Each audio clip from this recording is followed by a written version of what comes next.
Good morning again. Today we're going to look at petition, the act of personal supplication. But before we do that, I do trust that you are enjoying a time of growth in your prayers and that you're seeing your prayers being answered. Remember, petitioning. We need to make our requests and our needs known to God effectively.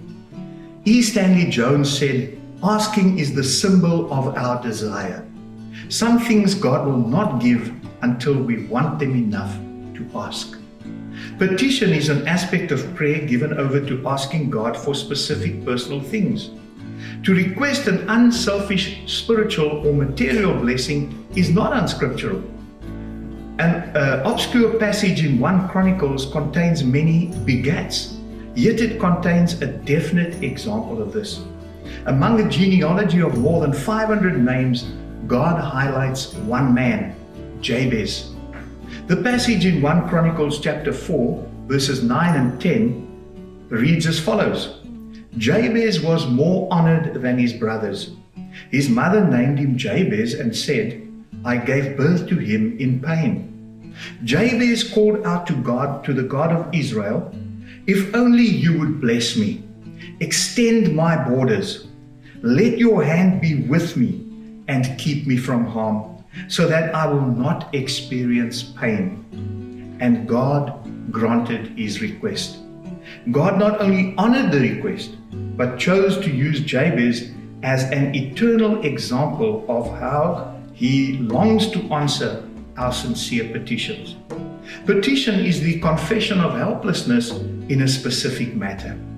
Expressed helplessness is the key to opening our heart's door to give God access to our need. We must define the need.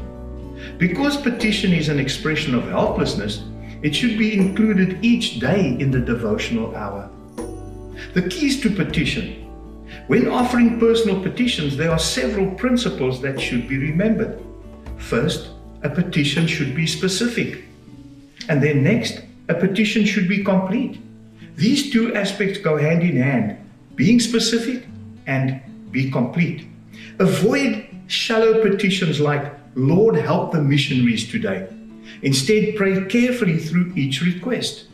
Take a need apart, piece by piece, during prayer. Analyze the problem from every angle and then express it in a petition. Third, a petition should be sincere. Jesus promises blessings to those who ask, seek, and knock. But we must ask with a right spirit. An unknown preacher said we are to ask with a beggar's humility, to seek with a servant's carefulness, and to knock with the confidence of a friend. Finally, a petition should be simple. The offering of a petition should be complete enough to build faith, but simple in its expression.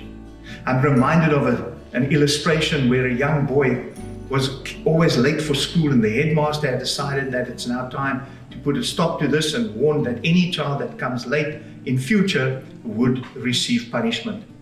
But as it so happened, the parents weren't very good at helping this child to get to school on time, and the one morning he was late, and as he ran out the door, putting his backpack onto his back, he was heard to pray a prayer and said, "Lord, please don't let me be late today."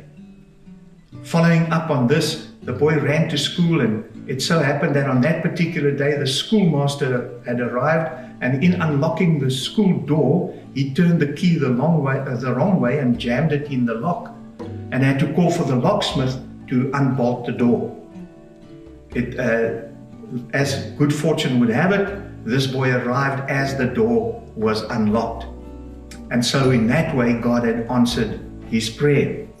So let's be specific in childlike faith. God is greatly pleased when we come before his presence, ready to ask of him those petitions that will honor his name. God bless you.